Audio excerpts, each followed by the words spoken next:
I have 5 little rules that you can follow as you find your spark and bring your spark to life. The first is to go after the things that you want. The rule is you can go after whatever you want. You just cannot deny anyone else to go after whatever they want. So the point is you don't have to wait in line. You don't have to do it the way everybody else has done it. You can do it your way. You can break the rules. You just can't get in the way of somebody else getting what they want. That's rule number 1. Rule number 2. I like this one.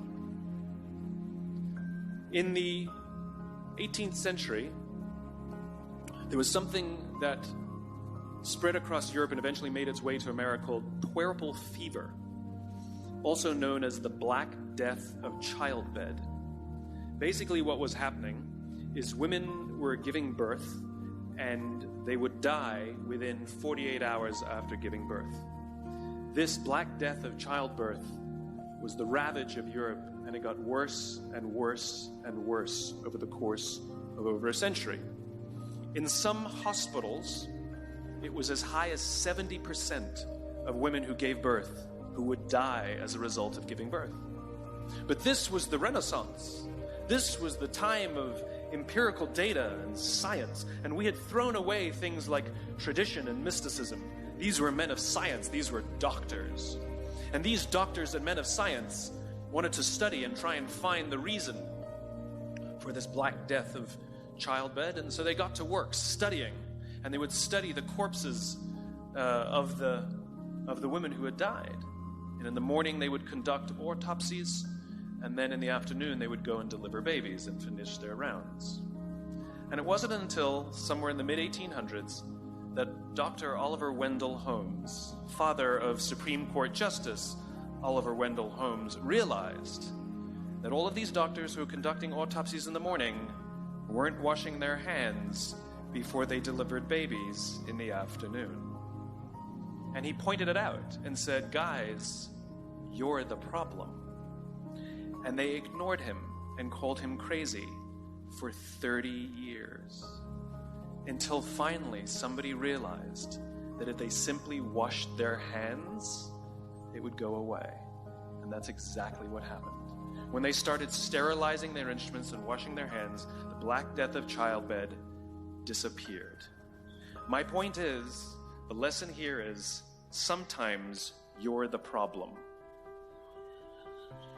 We've seen this happen all too recently with our new men of science and empirical studiers, and these men of finance who are smarter than the rest of us until the thing collapsed. And they blamed everything else except themselves.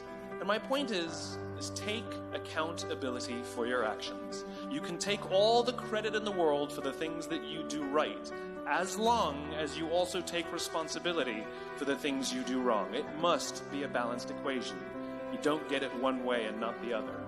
You get to take credit when you also take accountability. That's lesson 2. Lesson 3, take care of each other. The United States Navy SEALs are perhaps the most elite warriors in the world. And one of the SEALs was asked, who makes it through the selection process? Who is able to become a SEAL? And his answer was, I can't tell you the kind of person that becomes a SEAL. I can't tell you the kind of person that makes it through BUD/S. But I can tell you the kind of people who don't become SEALs. He says the guys that show up with huge, bulging muscles, covered in tattoos, who want to prove to the world how tough they are, none of them make it through.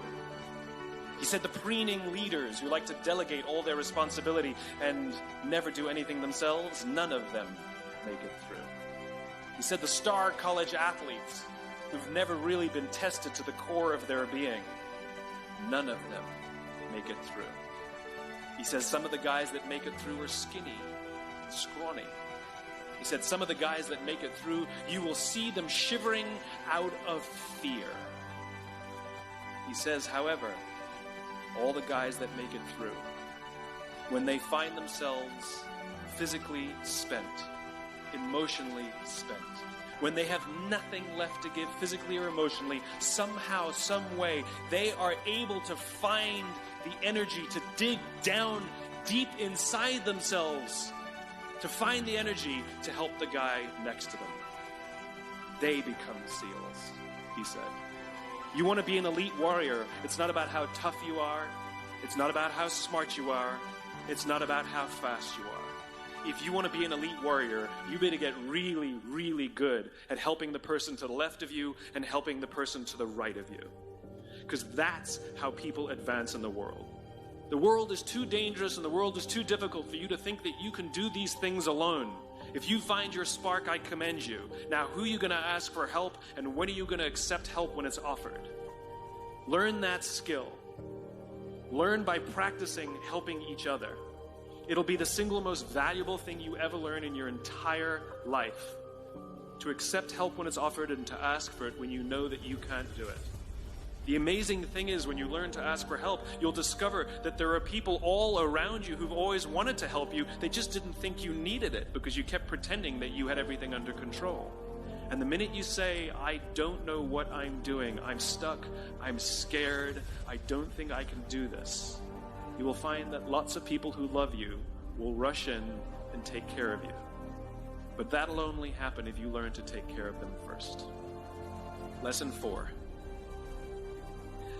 Nelson Mandela is a particularly special case study in the leadership world because he is universally regarded as a great leader. You can take other personalities, and depending on the nation you go to, we have different opinions about other personalities. But Nelson Mandela, across the world, is universally regarded as a great leader. He was actually the son of a tribal chief. And he was asked one day, how did you learn to be a great leader? And he responded that he would go with his father to tribal meetings. And he remembers two things when his father would meet with other elders. One, they would always sit in a circle. And two, his father was always the last to speak. You will be told your whole life that you need to learn to listen. I would say that you need to learn to be the last to speak. I see it in boardrooms every day of the week. Even people who consider themselves good leaders, who may actually be decent leaders, will walk into a room and say, here's the problem, here's what I think, but I'm interested in your opinion, let's go around the room. It's too late. The skill to hold your opinions to yourself until everyone has spoken does two things. One, it gives everybody else the feeling that they have been heard. It gives everyone else the ability to feel that they have contributed. And two, you get the benefit of hearing what everybody else has to think before you render your opinion. The skill is really to keep your opinions to yourself. If you agree with somebody, don't nod yes. If you disagree with somebody, don't nod no. Simply sit there, take it all in, and the only thing you're allowed to do is ask questions so that you can understand what they mean and why they have the opinion that they have. You must understand from where they are speaking, why they have the opinion they have, not just what they are saying. And at the end, you will get your turn. It sounds easy. It's not. Practice being the last to speak. That's what Nelson Mandela did. Number 5, my favorite one of all. True story. There was a former Undersecretary of Defense who was invited to give a speech at a large conference, about 1,000 people. And he was standing on the stage with his cup of coffee in a styrofoam cup, giving his prepared remarks with his PowerPoint behind him. And he took a sip of his coffee and he smiled and he looked down at the coffee. And then he went off script. And he said, last year I spoke at this exact same conference. Last year I was still the undersecretary. And when I spoke here last year, they flew me here business class. And when I arrived at the airport, there was somebody waiting for me to take me to my hotel. And they took me to my hotel and they had already checked me in and they just took me up to my room. And the next morning I came downstairs and there was someone waiting in the lobby to greet me, and they drove me to this here same venue. They took me through the back entrance and took me into the green room and handed me a cup of coffee in a beautiful ceramic cup. He says the lesson is, The ceramic cup was never meant for me. It was meant for the position I held. I deserve a styrofoam cup. Remember this. As you gain fame, as you gain fortune, as you gain position and seniority, people will treat you better. They will hold doors open for you. They will get you a cup of tea and coffee without you even asking. They will call you sir and ma'am, and they will give you stuff. None of that stuff is meant for you. That stuff is meant for the position you hold. It is meant for the level that you have achieved of leader or success or whatever you want to call it. But you will always deserve a styrofoam cup. Remember that. Remember that lesson of humility and gratitude. You can accept all the free stuff. You can accept all the perks. Absolutely, you can enjoy them. But just be grateful for them and know that they're not for you.